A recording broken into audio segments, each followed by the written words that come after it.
Hello and welcome back to another episode of Loud and Proud Orlando. I am your host John, and I'm here with Luis. How you doing, buddy? Hey, we had a great win against Calvary.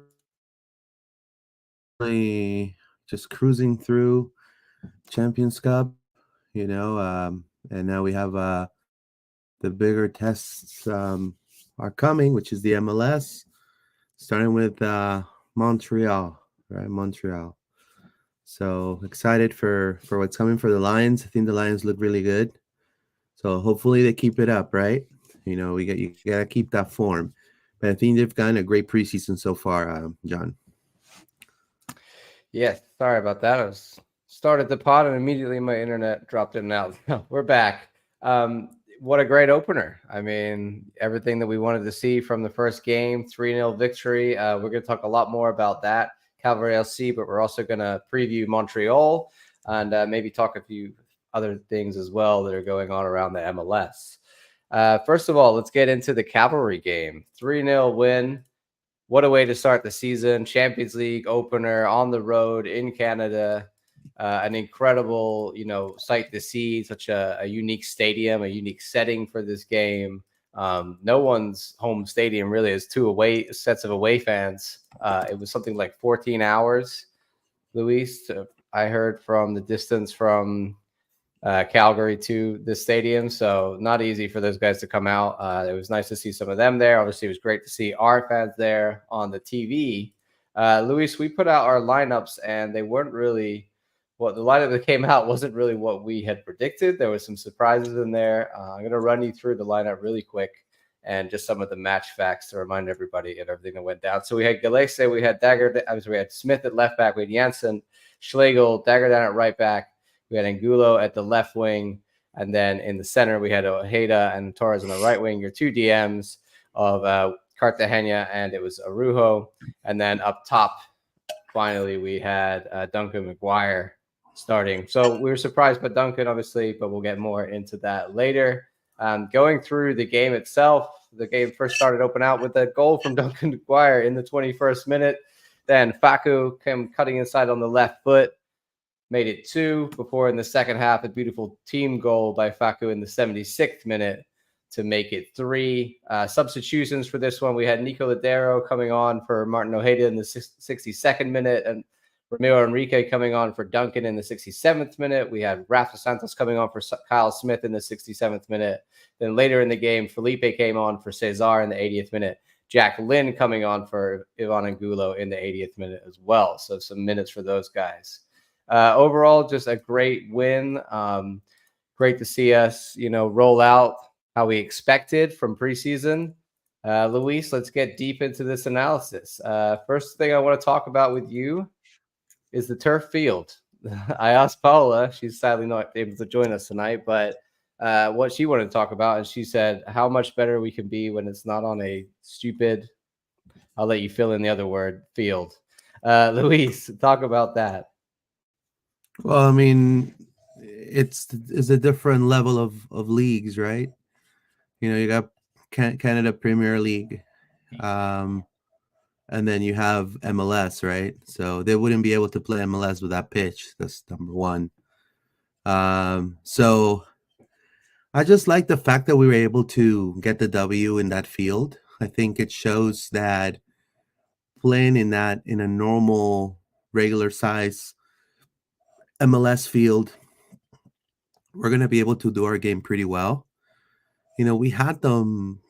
I mean, it was like overwhelming possession for Orlando City throughout the whole game, and on their own turf, right? So I think I take the positive and not the negative. Yes, we would have loved for them to have a pristine, clean, beautiful pitch, like maybe like ours, but you know, it's wishful thinking. They're in the Canadian Premier League, right? So, although I do have to say that it's a really nice, beautiful stadium, I have to say, Starlight, some other fans showed up there, would have hoped for a better turnout for them, you know what I mean? Being such a small stadium. It is a long way. I didn't realize it was that far. Yeah. Yeah. But, our fans were the loudest. I could hear them through the TV. Like our fans, we're loud and proud, right? There you go. So that was pretty exciting. And talking about Duncan and Martin, we start with that play specifically. If you're listening, Martin pretty much sees an opening there, shoots a pass, and that's the eye of the tiger right there for Duncan McGuire. That positioning, something that he's been doing the whole season last year, and now he's replicating it. And I feel like it feels like they're more cohesive as a unit now. They do things. Um, they're pulling that automation mode in a way, right? Cruise control, just like the title of the episode today. They're using cruise control a lot now. A lot of even the bench knows what the starters are going to be doing, how they're going to change the game, what impact they're going to make. And I think we started to see that cohesiveness happening now at a faster pace than any other season now. So hopefully these are great signs. I love the fact that we debuted with the legacy kit. I think that was amazing. Definitely great. And the goals kept coming. I think with a better pitch, we should have scored at least two or three more. But obviously the conditions, it was pretty cold over there, apparently really rainy, so it just made it a little difficult, but they overcame. 3-0 win. Now in Orlando we have to put it away. I mean, I think we were talking about the lineups. We were a little surprised to see Yeah. Duncan in there. I think all of us kind of picked Enrique based on the preseason form and just the fact that a lot of us were thinking Duncan's headspace wouldn't be there. So it was interesting to see him in the lineup, but obviously Oscar has faith in him still. Like we said, he knows the system, he knows what to do. And that Ojeda goal is a prime example of the type of goal that Duncan could score a lot for us. He's a poacher. He's the kind of guy, if you give him the opportunity anywhere near the box, he'll get near the ball, he'll get a shot off. That's what he's bringing to you. So Ojeda, I think in this game was top class, and that's kind of what I want to talk about next with you, Luis. He for me was everywhere. Another one in the lineup that I was a little surprised. I thought Ojeda wasn't going to get his chance. So it was really interesting to me to see that Nico was out and Ojeda was in the 10, and Ojeda was killing it in that position. He was running everything. He was passing. He was running off the ball. He was driving forward with the ball. He was dribbling, and this game, I think, really shows that even though we have a lot of faith in Nico, we can put Ojeda in the 10 and still operate the same way. Like it's a like for like. He's able to do everything that he needs to do from that center attacking mid position. And I just think it was great. We've been asking for him to have a starting lineup role. And not that I don't want to see Nico. I think we're going to see Nico a lot too. But Ojeda, if he's able to be that guy for us in the 10, I think that's massive, and that's a huge asset for us. Luis, the other guy who was incredible, and first you can tell me your thoughts on Ojeda, but then after that, let's go on to the man himself, number 10, Facu. Yeah, blowing up. He's a DP. He's taking more of a leadership role. I think he's taking it very serious now. I think he has his young daughter now. Him and his wife are doing great. They're living the life here in Orlando, and I think he feels very, really. He has a big support system with him, family wise, and now, with the boys in the club. So I think he wants to be the man this year. And that's one of the things that I said. This is the time in which is going to separate what's the true impact of Facu Torres. Right. Could you hear me? Oh, you can hear me? Okay, perfect. Yeah. I thought my mic was flashing for some reason.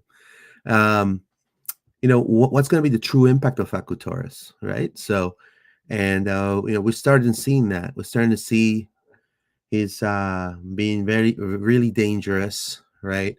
With the ball, a threat, taking that leadership role, being that man that takes a little bit of that leadership quality traits that you maybe saw with Nani at some point, right? So it's good to see the progression that he's having. Now, obviously, we have to understand, guys. I mean, and again, I don't want to get you guys like, I don't want to be the Debbie Downer, but I mean, it's Calvary, you know, the real test is coming up this weekend. Montreal, the MLS, better competition. Calvary, unfortunately, great fan base, great city, great organization, but clearly you saw, you saw the differences in squads at a certain point. It could have gone worse for them, but I think they'll take the 3-0 defeat. But I'm happy. I'm happy for Facu Torres. I'm even more happy that Ojeda also is taking that. He's being part of the starting lineup.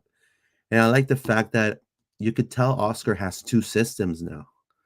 So switching from a 4-2-3-1 to a 4-4-2, then also, taking one of the pivots, putting Lodero, putting Ojeda in the mid.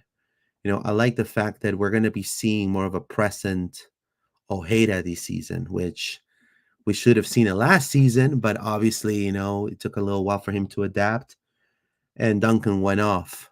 Now, I also love the supporting role that Ramiro is providing the team, and that last goal for Facundo Torres, in which, Cavalry's defense pretty much broke down completely. That play between Angulo, Ramiro, and then setting up Facu, I think that was spot on. I mean, if we're going to see that more of Ramiro coming off the bench, bring me that Ramiro all the time. You know what I mean?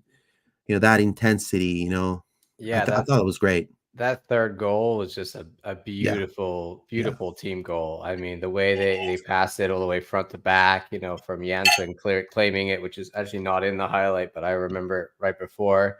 And the build up, I think Angulo looked really, really clever in the way he was passing. But I agree, Enrique. There's something about having Enrique at the striker. I think what's going to be similar when we get Luis Muriel in there. I think just having a different, like Duncan is a very good sort of finisher of the ball, but he's not necessarily a guy to connect the play, be a passing guy up front. Whereas Enrique, when you put him in that position and you've got still Ojeda and Facu and Angulo, they're able to make those quick connecting passes and sort of play their way up the field like that. But I agree with you, Luis. I think on that left-hand side, Enrique is looking really good there, like in the striker or on the left. I think preseason for Enrique has been quietly very good.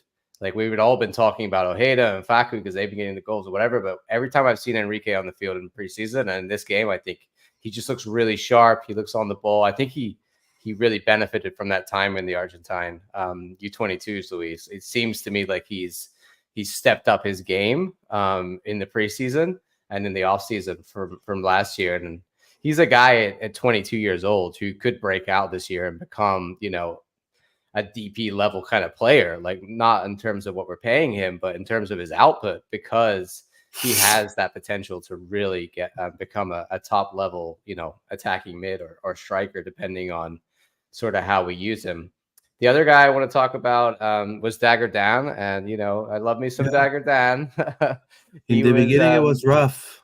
in beginning, yes. I think the kind of first 20 minutes, honest, Luis, it was not, we weren't really clicking yet. And then we started to get going.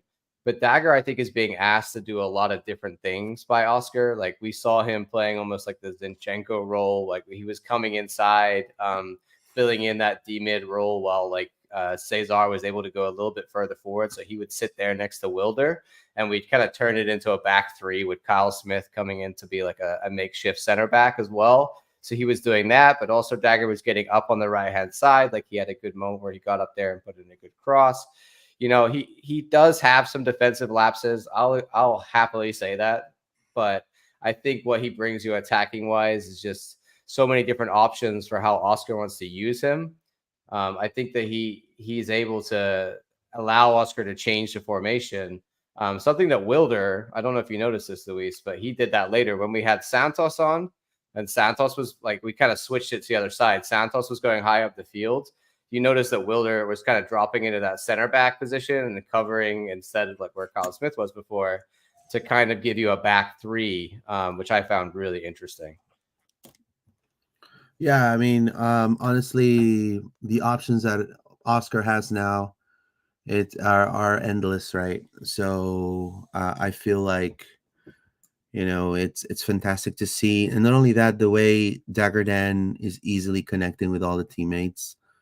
You know, they don't speak the same language, but you see that cohesiveness right there with them. I think looking back and we're rewatching the game, I feel like the first 15 minutes of Dagerdan, he had a tough time with the turf. I just think he was running with like a chicken without its with its head cut off. A little bit.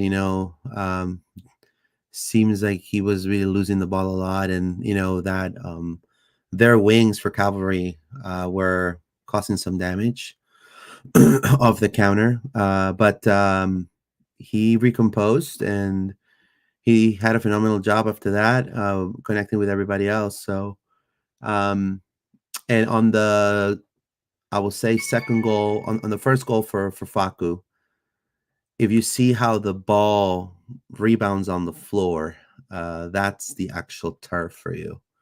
That's due to the turf. Because the keeper wasn't having a Yeah. particularly bad game. Like, he was doing all No. right. Like, we talked with the guys from Canada, and they told us, oh, like Carducci, he can make some saves, and I thought he was doing okay. Like, Yeah, he he was doing did all good. right at stopping us, but that one just sort of bounced in front of him, and like you said, Luis, kind of. But that was happening all over the park. I noticed. Even like Nico, who obviously played on turf so much, even he was kind of having a little trouble with how much the ball was bouncing up and the speed it was moving. So I'm just encouraged by the idea of us playing that kind of level at our, on Saturday at home on our own grass field. Because I think we carried on that preseason form straight into this game. You know what I mean? Like, we were able to continue at a similar level, even though preseason is what it is. You never really know what's going to happen when that first game comes out. But to me, it looks like we're starting the season firing on all cylinders, and Faku is part of that. Like years before, he's been a little bit slow to start the season. This year, I mean, 2 goals, Luis. Yeah, That that's goal, obviously, cool. like we said, the ball bounced up, but the second goal, it was pure genius where his positioning was and the finish. Now, one thing that I take out of this game too, that a lot of people need to take into consideration, is the passing accuracy for Orlando City. Was almost at an all-time high. It was 98%. Like it was like 97.4 or something like that. It was like almost 98%. 3 corners, that obviously a couple we almost scored in the first half. So you see a progress from last year's team. I mean, it seems like they're practicing new things. They're boosting tactically and also physically, which I think is fantastic, John. Yeah, I think overall we've just come into this season looking like we did at the end of last season, and that was my biggest hope. Obviously it was a small first game against Calvary. I'm not going to say it's 100% we're going to be like that against every team, but the signs are encouraging. The signs are there. I'm just very positive about everything that we can do, and that, Luis, is without Muriel, without Bercalo. Like, really, the side that we saw, that lineup is no different from our team of last year. And I think, we looked almost, the mentality, I think, is different. And that's the change for me. But also when we add in Bercalo and when you add in Luis Muriel up there, I really think we're looking at a starting 11 that's got very little downside. I'm struggling, there's some debate over maybe our fullback strength in terms of defensive ability. Like, Dagerdan could be a little bit weak in defense, and Santos can be a little bit weak in defense sometimes. But attacking wise, they bring you so many options. And if you want to play like Oscar did in this game, if you want to play, I think that's why we saw Kyle Smith on the left side to start, was because he was just a little bit worried about playing two attacking fullbacks. Is that how you see it, Luis? Yeah, I mean, I think that I think we have a lot of options. I think that with Bracalo and also you have Mikey Holiday. You're forgetting that too. You got the young kids. We didn't see Kachevsky, right? Kachevsky also, he's going to be an option there, and I think all those pieces just going to give us more depth and more options for Oscar. I feel Oscar now has more options in his arsenal. Tactically, also, switching like you said with a back of with a line of three in the back, right? Then a line of four. So I mean, those are things that we haven't seen before in Orlando, right? Especially when Oscar first came in after the MLS is back. It was 4-2-3-1. I think we all knew how Orlando would play with just one solid striker, right?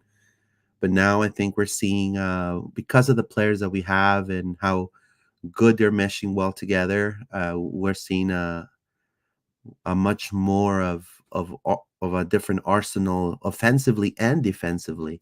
I think for the team right now. A little rusty game for Wilder, I have to say too. I just feel it was maybe the turf. Lodero came in, was great too. I have to ask, and in the end, passing accuracy after 90 minutes was 85%. The first half was almost 98% Orlando. Full time was 85%, 55.4% of possession. So, a very important game for Orlando City, and Cavalry. Now they're gonna come to our home, and hopefully we're gonna increase that advantage, right? And think about Tigres. It was great to see Nico kind of get that his debut. I'm not interested to. We'll talk about Montreal in a little bit, but the lineup situation and rotation, I think definitely Oscar was going for in this one a big score line. Like I predicted 4, you predicted 3, Luis. And I think almost if he had any negative to say to the guys, it would be I would have maybe liked a couple more goals in the second half. Is only because, and I say this because then there's even more of a safety blanket for next Tuesday, and he can play the likes of like I would love to see Jack Lynn get a start in that game. I'd love to see Mikey Holiday get a start in that game. I think our second team is still good enough to beat Cavalry. Like it'll be a bit of a closer affair if we play our second team, but I still think they're good enough to beat Cavalry at home. So I would like to see the likes of Lodero in that squad next Tuesday. But perhaps rotated with guys around him. So some older names who are in the squad, but then add in some of the younger talents as well. Maybe Kaczewski, right? Yeah.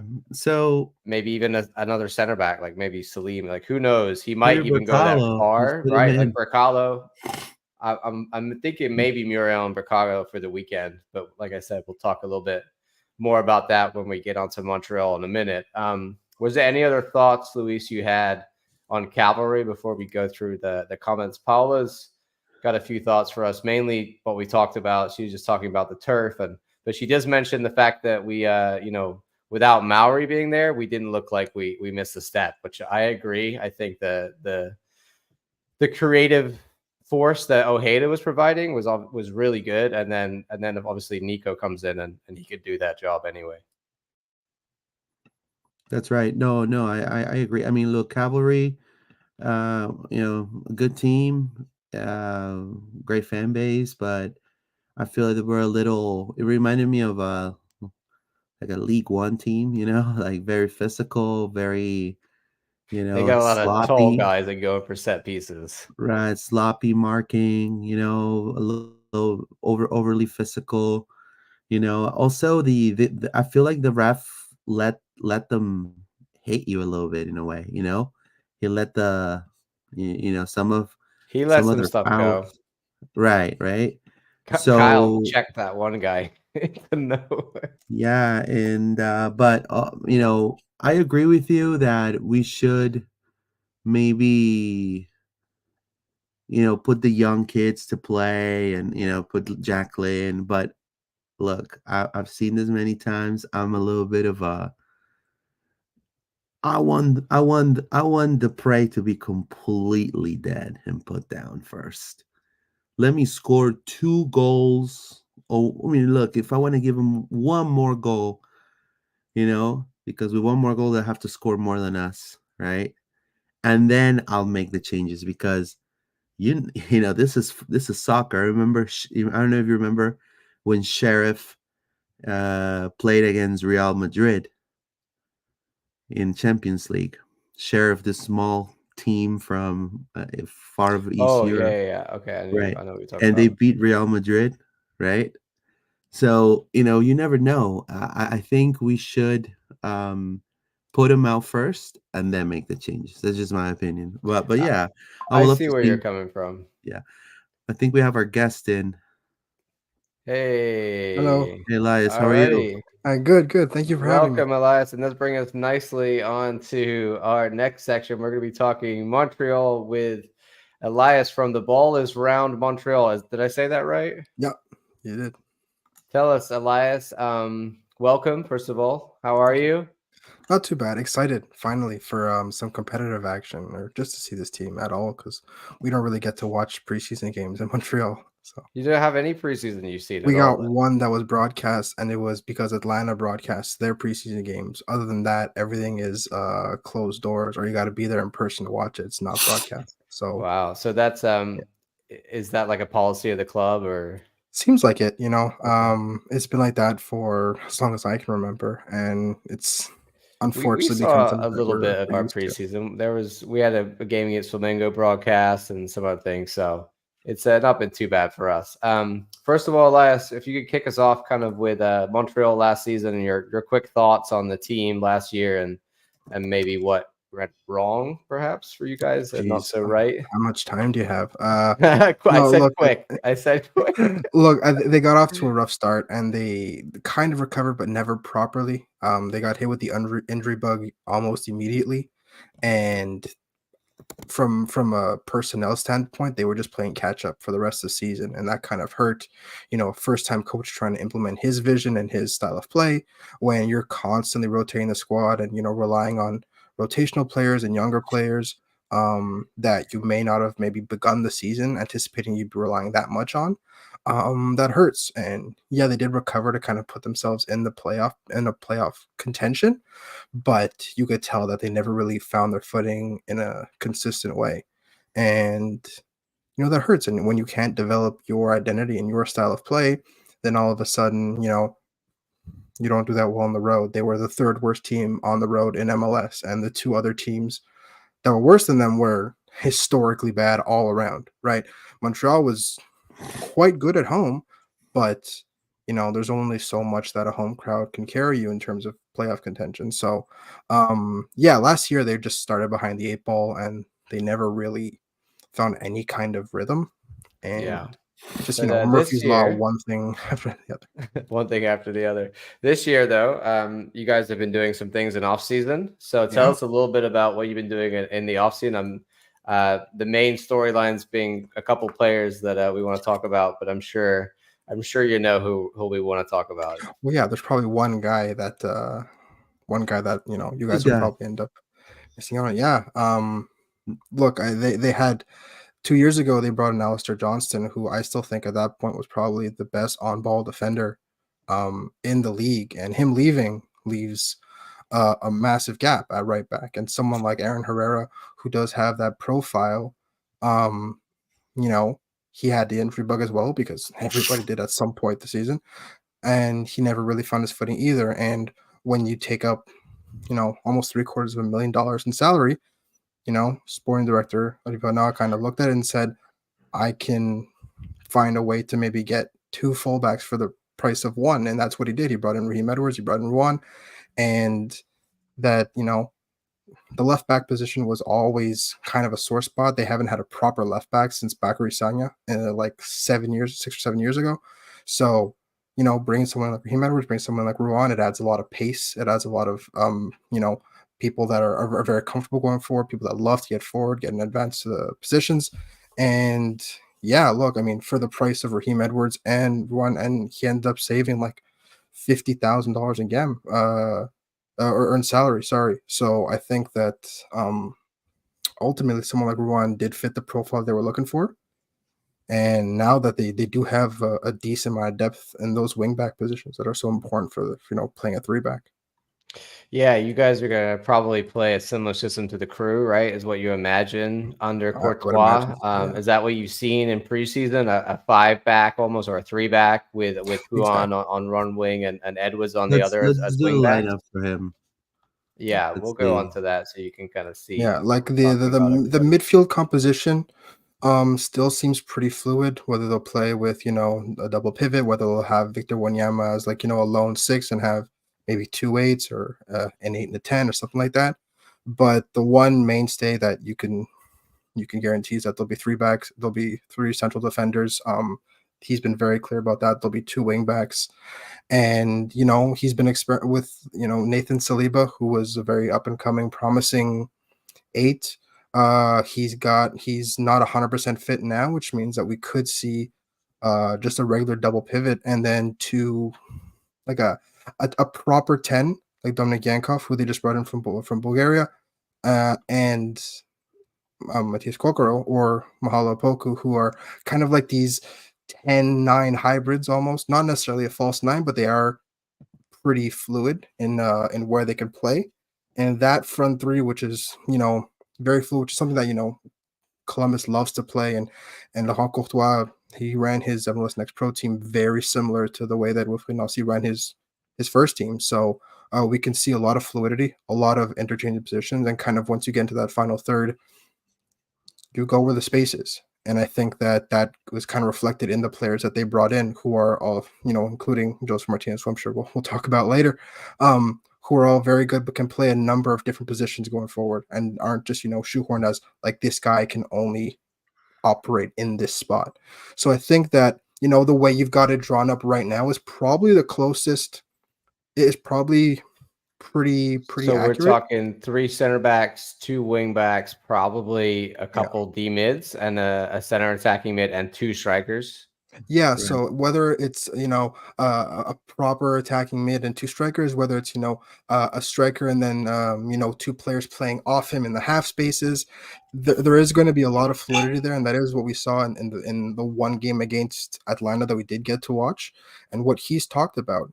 It's all in the half spaces, and the fact that you do have fullbacks that can get forward and that love to be in advanced positions that your wide players, your attackers don't have to worry about filling that width anymore. They can play in the half spaces. They can play in kind of this Yeah, ambiguity, which Now, Courtois and Nelson love. I wouldn't trust Huan to be the best defender. No, but that's that they did bring in some reinforcements at center back, and they there's always going to be a so certain gung who ho are your about three the. center backs in the? Who are your three center backs? So there's Joel Waterman, and I think based on who would So let's probably be start on the. starting Okay, so let's on start the here. right side. Personally, I think Joel Waterman should be on the right and Gabriela Corbo Okay. should be in the middle. Um, but most likely, what's going to happen is it's going to be the other way around. Waterman will be in the middle because he did play there last year when Camacho left, and Corbo played on the right. But they brought in a new player. They brought in a new loanee from Bologna, Sosa, who has impressed a lot. Apparently, apparently Laurent Courtois is very high on him. They finally got a proper starting caliber left-footed central defender.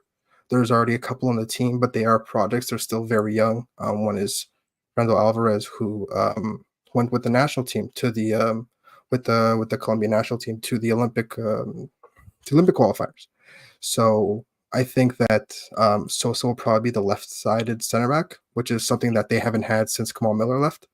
And so the back line is starting to kind of take shape, but it So really is it will be really Sosa, Waterman, and who else? and Corbo. Corbo. Yeah. So I think that that's most likely going to be the starting three. There's also George Campbell, of course, who came in from Atlanta last year, who is also has a And lot of upside. and so here you'll see Ruan here, So more than likely. Ruan's fitness hasn't been 100% solid. He has missed a couple So sessions. So we okay. might Not not a, see who on starting. so we might not see Ron starting. If he's fit, I think he will start. The same goes with Raheem Edwards. Did miss some time in training camp. That was because um his partner gave birth, so he's a new father. But as far as fitness concerns, So he's apparently she good. took a little knock and stuff like that, so he should be good to go. And your two But DMs? so it's most likely going to be Wanyama and Metzer Schwanier. I think that's you got to So put it's your gonna best be a foot double forward. pivot with Shanier and Wanyama. I think that's most likely what it's going to be. Okay. I think that it's kind of hard to Shanier Two is a have pretty good veterans anybody for else you guy. right now. guys. They've been there a long time. Exactly, they're mainstays with the club. They did a lot of really good work under Wilfried Nancy, and they Mathieu Chouinard took that next step forward last season. He became an all-star. Victor Wanyama, who's finally playing in a system that he's more familiar with. It was a very public falling out with Hernan Losada last season. So the fact that he's back with Courtois, with a manager who kind of gets his style, gets his Who's- profile, I think he's going to be much more settled. And the last two, I think, are going to be Matias Kokoro and Mahalo Opoku, just because Joseph Martinez hasn't gotten much time with the group. He might come off the bench, but as a starter, I don't think he'll be starting. So Uh, Kokaro that used to play in Huracan. I know Yeah. for a fact. Kokaro is a great player, a young Now I'm kid. very excited to, we didn't see him much in the game against Very, he Atlanta, was but his he's energy he's is been sought contagious. after by really big teams in Argentina. He signed with the MLS, and obviously the MLS pays triple what Argentina pays. So it made sense for him to sign with Montreal. And you said Opoku, right? What's his Opoku, name? yeah. Yeah, Opoku, who they brought in last year, mid-season from LAFC, who I'm really happy they brought him in. Yeah, He's one of he's those super fast. very Who- versatile forwards yeah, who can kind of play. who's gonna be your 10? It's going to be Yankov. Yanko. Yeah, Okay. he's The again, Bulgarian he's a guy. player they brought in. Double dual national. He grew up as a TFC fan, which is interesting. So it'll kind of be fun to see how he operates playing for Montreal. But yeah, no, he again, he was another player that did really well in the short time that we saw him in that scrimmage against Atlanta. But again, that's another reason why I'm so eager to see this game, is because it's only the second time we'll have watched this new team play. So it's not necessarily an excitement for me. It's more an eagerness to kind of see what they've been working on. So you also have other forwards like Mason Toy, who's not getting in this team for you, and obviously the big one, Josef Martinez, who's the new signing. We know him well from his time in Atlanta, and we really dislike Josef Martinez. I'm sure you figured that one out. What do you think his chances are for you guys? Are you excited about this signing? Do you feel like it's a chance for him to be resurgent, or are you maybe a little bit more pessimistic about Josef? I wasn't sure how to feel when news first broke. We were actually, because they were in Arizona for the first leg. They had a week in Montreal of training camp, then they were off to Florida. So the one time that we were able, the very short time that we were actually able to go watch the team train was when the Martinez news broke and all the journalists were together and like, is this real?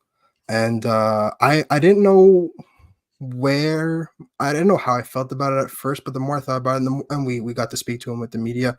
And I think that, if he buys into the project and he understands that, he is one of the elder statesmen now, and his role is also not only to be, an important contributor, but also a mentor that that kind of role that Montreal lost when Ramel Kyoto left for all these attackers.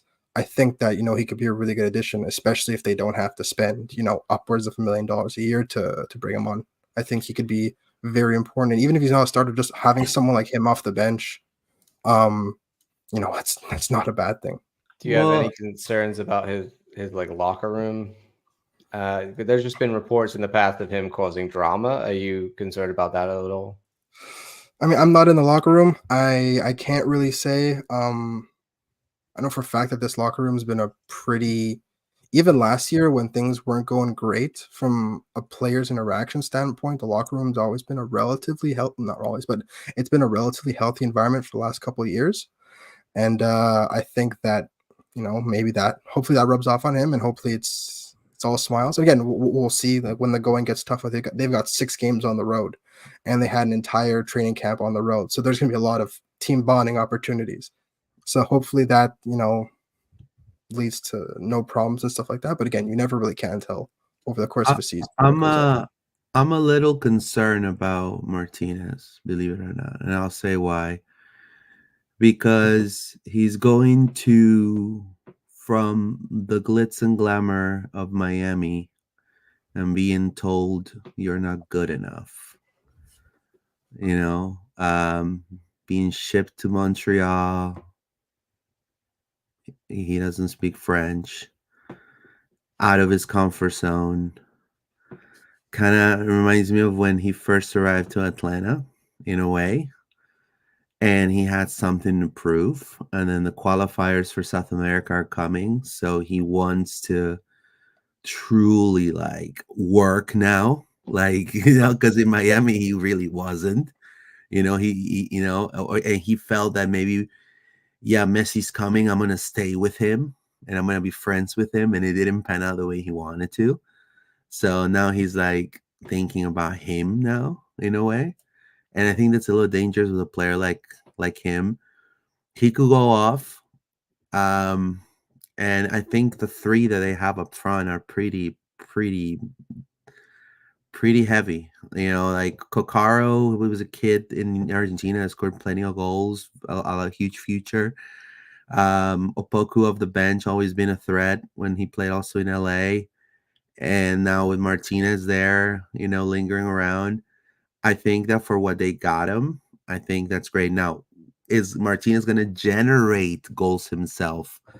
Probably not, because what's around him, unfortunately, I feel, especially if Ruan is the right back, I mean, he's going to get him some balls, but, out of those crosses, John, that Ruan's going to send Martinez, how many he's going to score, right? Or are they going to actually go to his foot?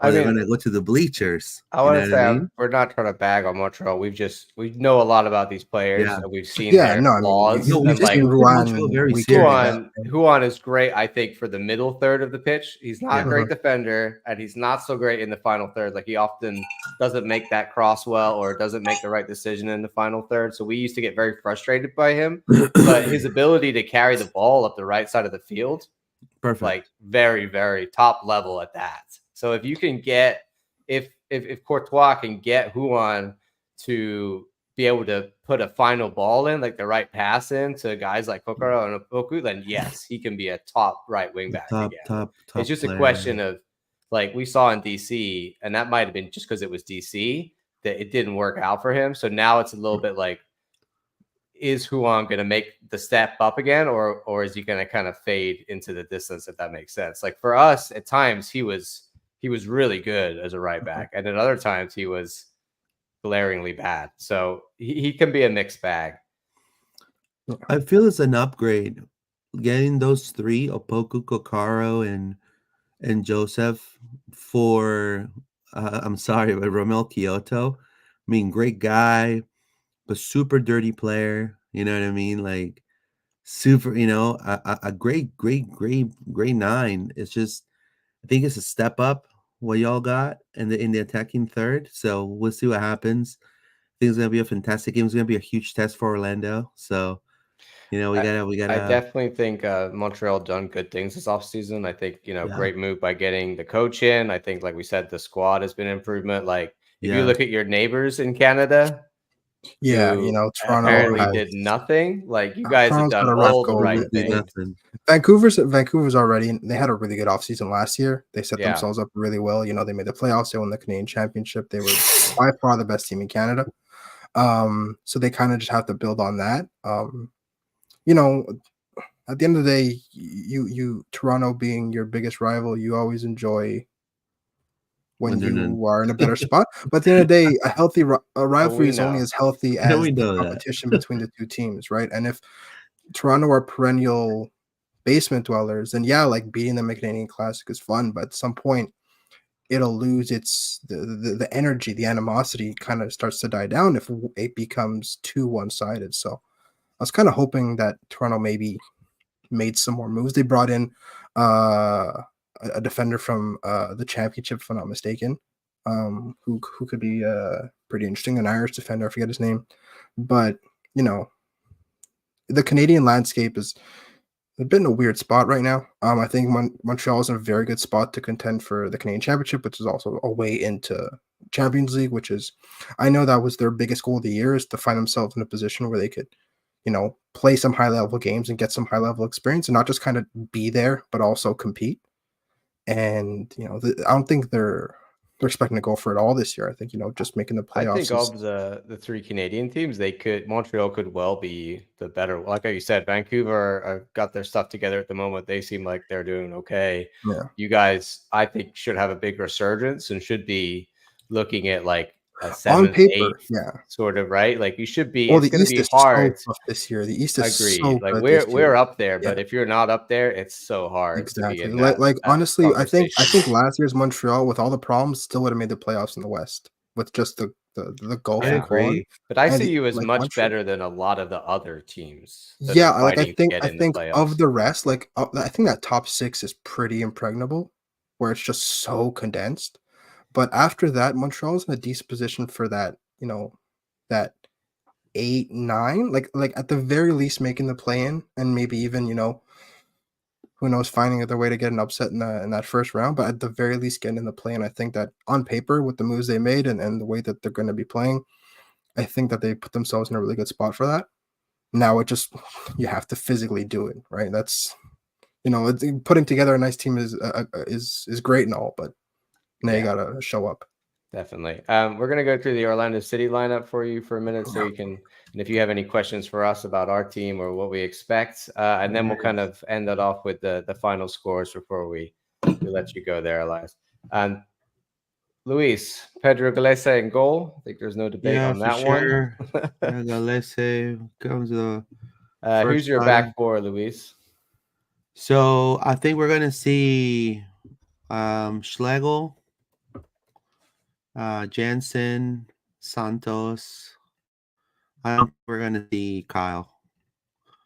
I think we're You gonna don't go think we're with. gonna see Bracalo? I don't think we're gonna see Bracalo yet. You think off the bench, maybe? Maybe off the bench, yes. I can see that.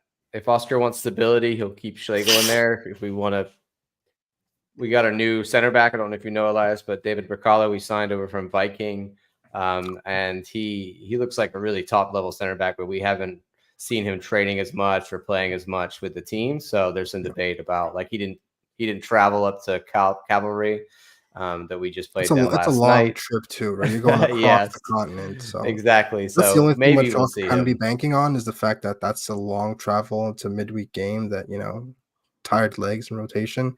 It's a But lot. It's been a long way for us. Florida to BC is rough. Yeah. Luis, Now, the middle two, the double pivot. yeah, I think we're gonna see Araujo. We're gonna see Cartagena again. And this is my where I'm a little, taking a bite here. Is it gonna be Ojeda or is it gonna be Lodero? I think it's going to be Ojeda again, based on Yeah. how well he played in that Champions League game last night. And Now you have to understand too, John. It's Montreal with Chaudière and Wanyama, and we've faced them before. They have a little bit more bite than Calvary. I Now, agree. I think Ojeda will be the choice again. okay. I think Oscar will reward his good play by keeping him in that 10 position. The only other school of thought is that if he wants to play Nico Ladera because we want to be more possession, like we want to make sure that we're holding onto the ball better, perhaps. Like I think that's something that Nico gives you, that Ojeda is more likely to shoot or more like to run at guys than he is to kind of retain possession and build the play. But it could easily be Nico in there. I think Facu and Well, Angulo so arguably will be in, but it so could what be Nico Ojeda or gives Ojeda. you. So when Ojeda was in for the against Calvary, I mean Orlando had 13 shots on goal. I remember when last season when we first started, we were having some games that we started having 0 shots on goal. Remember, we had like 1 shot on goal, I think, in one game, in the Papi out era, right? So now we're seeing more shots on goal. Now both provide you that. I just think Ojeda is more attacking minded, and I think Lodero is more of like a biter, somebody that's just gonna like try to get the ball away from you and go in transition. So, it'll be interesting to see, in the home opener, how's Oscar going to use Lodero, right? And if Lodero is going to be, because you remember when he first arrived, we were saying, this is going to be a great, guy coming off the bench, right? Right, John, remember that?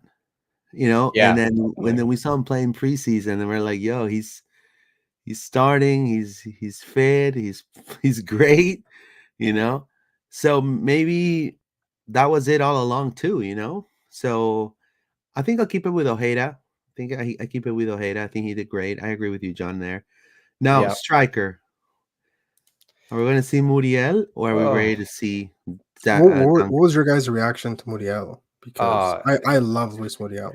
I I think think he's an we are amazing we're player. just really excited about Luis Muriel. I think he's the kind of striker for us that makes perfect sense for our Mhm. team and Oscar's system and the other guys that have around him. And it seems to be the perfect time for him to come over from Europe to kind of have a The MLS? last dance here in MLS. Like, And he's not too old obviously, either, right? He's early no, 30s. he's It's not like he's 32, and we were yeah. missing that kind of player. Like Miami have got 5, 6 of them. We didn't have Yeah. anyone who is Oh, like that sort of they're older than older him. star that comes in that can just. But we also needed a guy who just knows where the net is and would put the ball in the back of the net for us. So yeah, we're super excited about Muriel. Whether he starts, I don't know. I think he's definitely going to play, I but mean, he's I'm in of the mid-season mindset form, that right? he comes So off the he bench. doesn't need an off season. He's Yeah.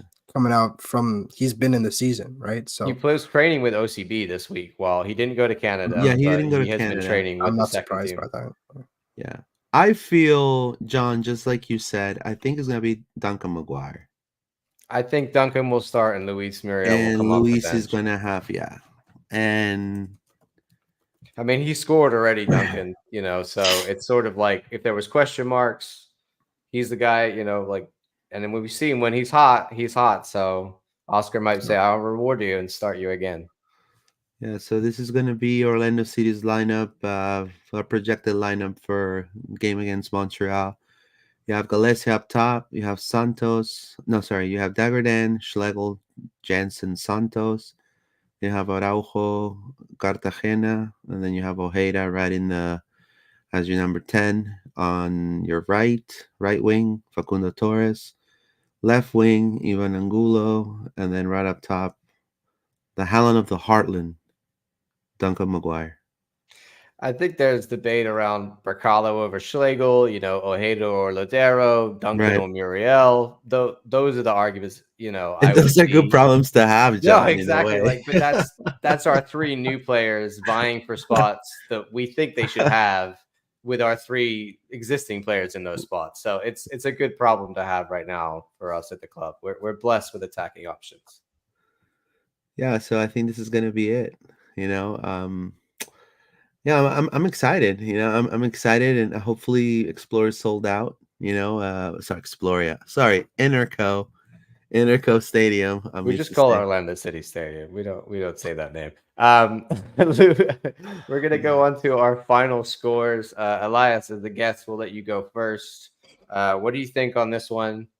And you can if you want to say that we'll beat you. We won't blame Oh, you. I That's your fully expect choice. you to. I fully Oh expect no, you. really? Oh no. Come Well, on, I mean, where's the confidence, Elias? Orlando's so good this year. You guys are going Well, to well, be thank you. We top we notch this appreciate year, that. and you had a great season last year. I think you guys exceeded expectations last year, and I feel like this offseason you just got better.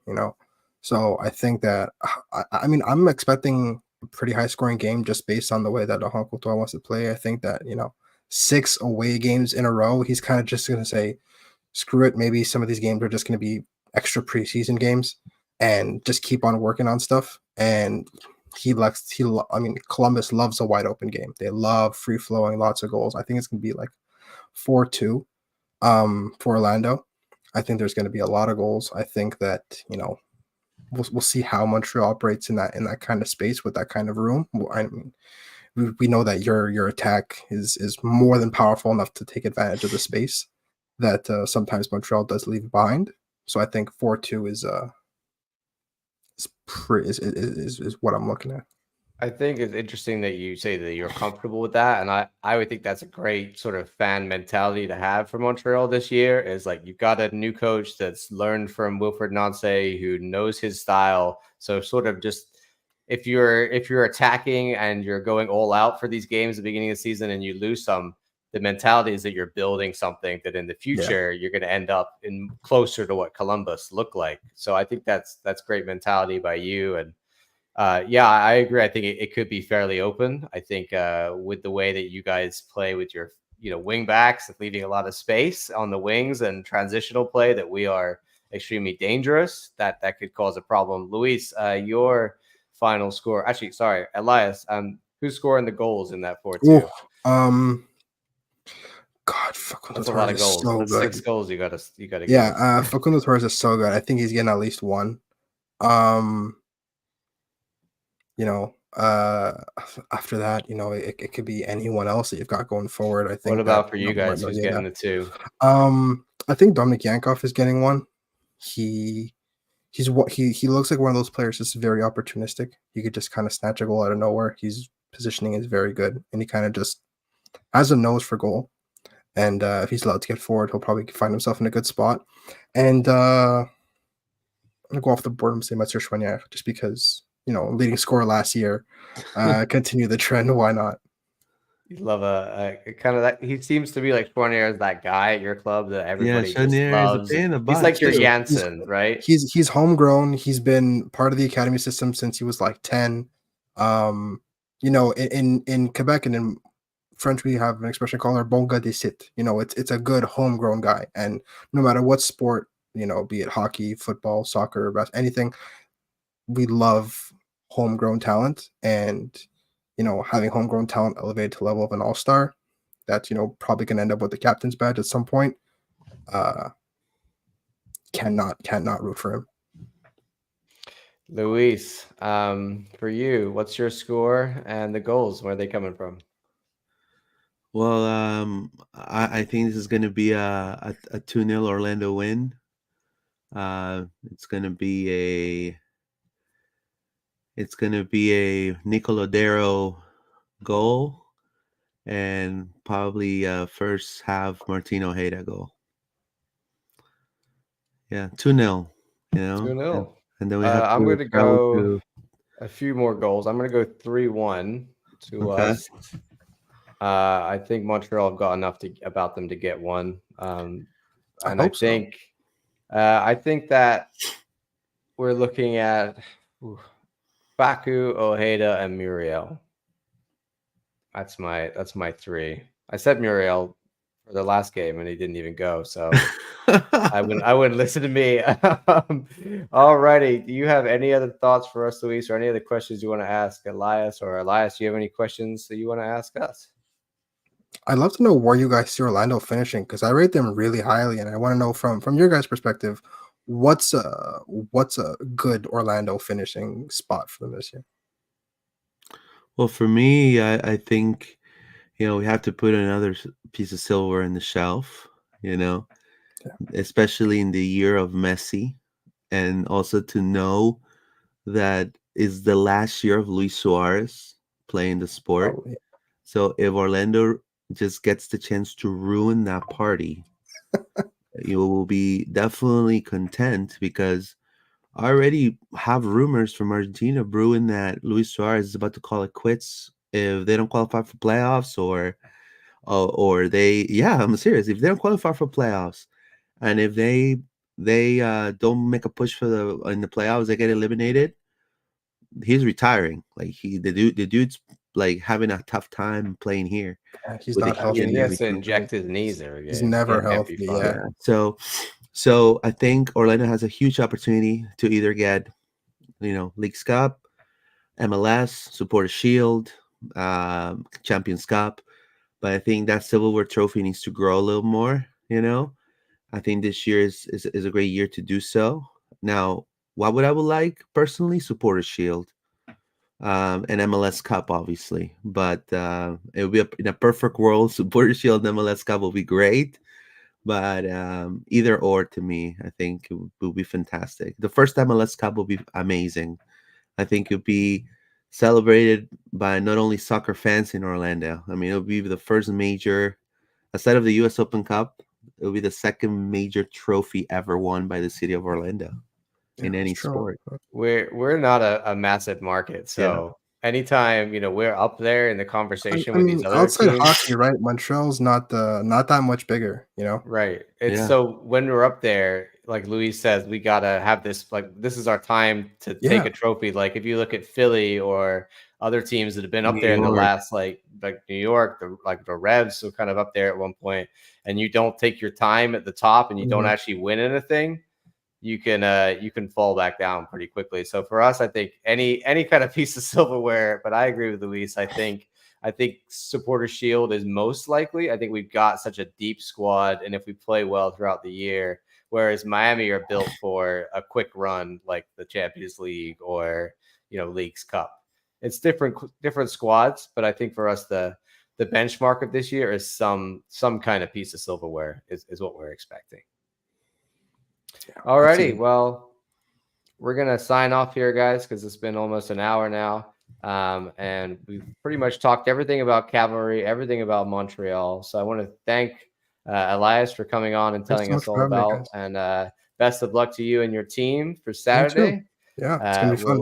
We're gonna see how it goes. If you're listening to us on Spotify or on Apple, go ahead and give us a like or a follow or subscribe. You can also subscribe on YouTube as Loud and Proud Orlando. We're aiming for 1,000 subscribers, so jump on board. I'm going to give Elias a second here to go ahead and plug his podcast. Elias, tell us all about your Montreal pod. Yeah, we are the Ball is around Montreal. We are live every Sunday, 7:30. So yeah, we talk about everything. CF Montreal. We talk about both national teams. We do any kind of local soccer, anything related to Montreal and Canadian soccer. We are passionate about it, and yeah, it's always good fun. It's been more of a free flowing conversation, and we just we take questions. You could pop in the chat. We're live, right? So you could pop in chat. So you could DM us questions or tweet at us, and then we'll answer it on the show, and whatever you want our takes on, and love Love love some that. nonsense. Yeah. Luis, you want to pick out a few comments that we've had throughout to yeah. say Let's read hi to some everybody? comments. It says, "Let's go." This is the Coon and Friends. The Hunker Dad, what's up, LPO? Thank you so much. Wait, this is 7:30 p.m. in Vancouver. My apologies. There you are. There you go. Thank you, Hunker Down. We JCB's had a little 95. technical issue. Buenas noches, everyone. Great game for OC, and that second Facundo goal is what we're needing to see more this season. I agree. I Yeah. think we need to see more about that leadership role, Facundo. So Speaking of leadership, we didn't even mention Janssen got the captain's armband. yeah, he There did you get go. Last minute thought for you there. You can find us as Loud and Proud Orlando or LPO underscore Orlando on Twitter. Luis, I said that completely wrong. You go. Check us out on X at LP_podcast, Instagram at LP_podcast, also Facebook as Loud and Proud Orlando, and on YouTube at Loud and Proud Orlando or LP_podcast as well. Also, we're available on Spotify and Apple Podcasts, any audio platforms, Google Podcasts. Also, we're there. So check us out. Leave us a review. And also, I do want to say, follow the Ball is Round Montreal, but also we're looking for. I don't know why I have that. Hold on, there you go. We're looking for 2 photographers. Calling out for to all C Twitter photographers. We're on the hunt at 2 photographers to our team to cover Orlando Pride and Orlando City games. So DM either me on Twitter at Pineda_ORL on X, or Instagram. You can find us as LP_podcast, and you can just DM me and say, hey, I'm interested in do photography for LPO, and then we'll give you all the info. Yeah, we want to cover if you could do it this weekend, that'd be fantastic.